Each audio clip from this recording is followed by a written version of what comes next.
नमस्कार दोस्तों, जब भी हम भारतीय फिल्मों के इतिहास पर नज़र डालते हैं तो एक परिवार के लोग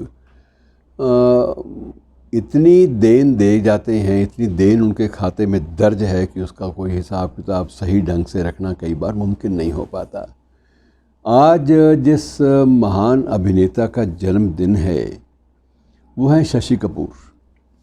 मित्रों, शशि कपूर के बारे में सबसे बड़ी बात ये विशेषता जो उनको बाकी लोगों से अलग करती है कि एकमात्र शायद भारतीय अभिनेता ऐसा जिसने हॉलीवुड की फ़िल्मों में, बॉलीवुड की फ़िल्मों में और कुछ ब्रिटिश फ़िल्मों में समान अधिकार के साथ काम किया और उनको हर जगह पूरी एक शोहरत मिली अभिनय कला में कि ऐसा वाकई बंदा ये लाजवाब, ऐसा कोई भी अभिनेता नहीं है जिसकी भाषाओं पर और भाषाओं की जो संवेदना है, जो सेंसिटिविटीज़ हैं, उन पर इतनी गहरी पकड़ हो। मित्रों, कई बार किसी एक पात्र का कोई भी संवाद अमर हो जाता है। अब इसका एक संवाद है कि मेरे पास माँ है, और जब भी कभी कहीं भी माँ के संबंध की या माँ के किरदार की बात होती है तो वहाँ ये संवाद अक्सर दोहराया जाता है। और ये संवाद जिस ढंग से शशि कपूर ने जिस परिवेश में वो संवाद बोला था, वो परिवेश भी अमर हो गया और उसका ये संवाद, छोटा सा वाक्य 3 शब्दों का, वो एक मुहावरा बन गया लोगों के लिए। और ऐसा लगा कि जैसे माँ की अस्मिता पर इतनी सादी बात इतनी गंभीरता के साथ शायद कोई और नहीं कह पाया जिस ढंग से इसने प्रस्तुति दी। और दूसरी इसकी जो विशेषता है ये है कि एकमात्र ऐसा कलाकार, अभिनेता जिसको मरणोपरांत भी सम्मान मिले।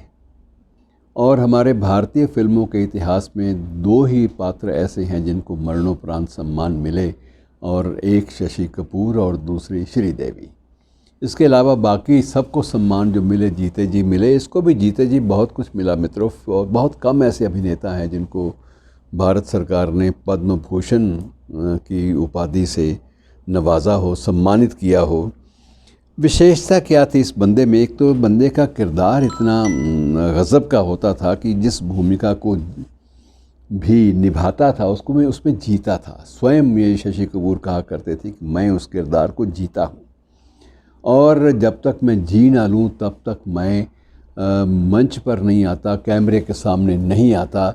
और मित्रों, इन सारे कपूर परिवार के जितने भी लोग थे, इन सब के जो सबसे बड़ा पुरखा इनका पृथ्वीराज कपूर अपने आप में एक मुहावरा, रंगमंच की दुनिया का भी और अभिनय की दुनिया का भी। उसके नाम से पृथ्वी थिएटर नामक एक संस्थान बन गया जिसने रंगमंच की दुनिया में बिल्कुल एक नई इबारत लिखी। और उसके बाद जितने भी किरदार आए मित्रों, उनकी सबसे बड़ी विशेषता ये थी कि वो ज़िंदगी में चाहे कहीं छोटे मोटे विवादों में कहीं आए भी हों, लेकिन इस परिवार की अस्मत, इस परिवार की प्रतिष्ठा इतनी बड़ी थी। और इस बरगद के पेड़ के नीचे पृथ्वीराज कपूर जैसे बरगदी शख्सियत के साए तले इन लोगों की परवरिश, संस्कार वो अद्भुत थे। मित्रों, बहुत सारी चर्चित फिल्में इनके सामने। मैं आपको एक भी और जिक्र कर दूं कि बचपन का नाम इसका भी, जैसे बाकी अभिनेताओं के नाम कुछ अलग होते हैं, तो इसका नाम भी मूल रूप से बलबीर राज कपूर था। अब राज कपूर बड़ा बेटा है, इसलिए वो बात बनती नहीं है, इसलिए इसने अपना नाम बदल कर, या पिताश्री ने बदल दिया कि इसका नाम शशि कपूर रख दो भाई। अब राज कपूर के साथ कहाँ लगेगा कि ये राज कपूर से बड़ा है कि छोटा है, ये पता ही नहीं चलेगा। हालांकि बीच में शशि कपूर भी आते थे और शम्मी कपूर भी आते थे। शम्मी कपूर की भी अपनी एक अलग ढंग से अभिनय क्षमता में उसकी भी एक छाप थी, और उस छाप को उन्होंने बिल्कुल अलग ढंग से जिया। मित्रों, शुरुआत जैसे ज़्यादा बड़े कलाकारों की होती है, शशि कपूर की शुरुआत जो थी वो भी एक बाल कलाकार के रूप में हुई थी। और उसके बाद एक फिल्म जिससे बहुत ज़्यादा चर्चा में आए वो थी धर्मपुत्र। और धर्मपुत्र के बाद फिल्मों की एक लंबी फहरिस्त बनती गई जिनमें श्रीमान जी ने अपनी छाप बड़े गहरे तक छोड़ी। और फिल्मों के नाम लेने लगे तो मित्रों लगेगा कि वैसे एक औपचारिकता पूरी कर रहे हैं, वरना लेकिन ये औपचारिकता भी पूरी करनी होती है। सबसे पहली फिल्म एक जिसमें एक सहायक निदेशक के रूप में आए थे वो थी पोस्ट बॉक्स 999। ये सुनील दत्त की फिल्म थी और उसमें इनका जो किरदार था वो, हालांकि ये सहायक निर्देशक थे लेकिन साथ ही साथ अभिनय की छाप छोड़ने का भी इनको मौका मिला। और उसके बाद दूल्हा दुल्हन है, श्रीमान सत्यवादी है, गेस्ट हाउस फिल्म आई और धर्मपुत्र ने तो बहुत सारे नए कीर्तिमान स्थापित किए। फिर वो हाउस होल्डर और शेक्सपियर वाला, ये एक ऐसी फिल्में थी जिनका जिक्र ब्रिटिश फिल्मों के इतिहास में भी बड़े गर्व के साथ किया जाता है।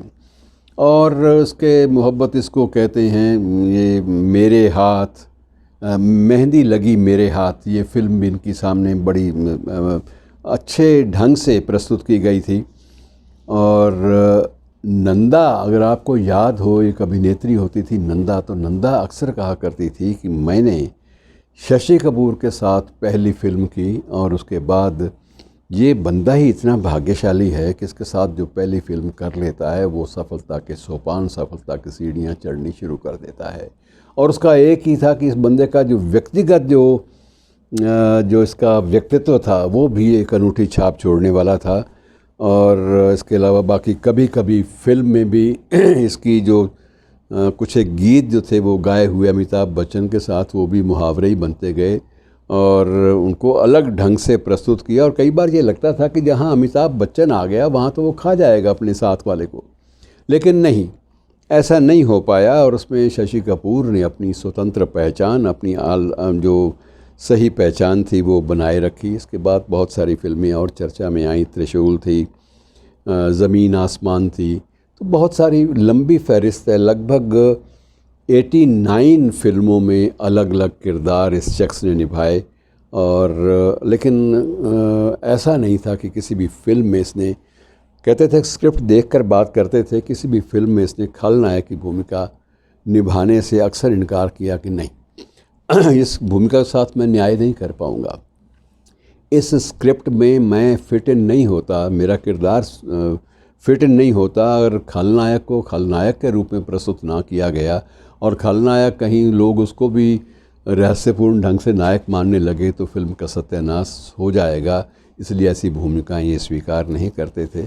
तो ऐसे महान जो कलाकार हैं उनको हमेशा ही नमन करते रहना चाहिए, क्योंकि ये बहुत, शतरंज के खिलाड़ी फिल्म का जिक्र नहीं करेंगे तो भी एक ज़्यादती होगी। सत्यजीत रे जैसे नखरेबाज निर्देशक जो जल्दी जल्दी किसी की अभिनय की क्षमता का उस पर कोई मोहर नहीं लगाते थे, और वो स्वयं कायल थे इस शख्स के कि इस शख्स के बिना फिल्म का जो है रंग वो जमता नहीं है। तो मित्रों, बहुत सारी दास्तानें, बहुत सारी कहानियाँ इस बेहद नेक किस्म के अभिनेता के साथ जुड़ी हुई हैं जिन्हें भुलाया नहीं जा सकता। शुक्रिया दोस्तों।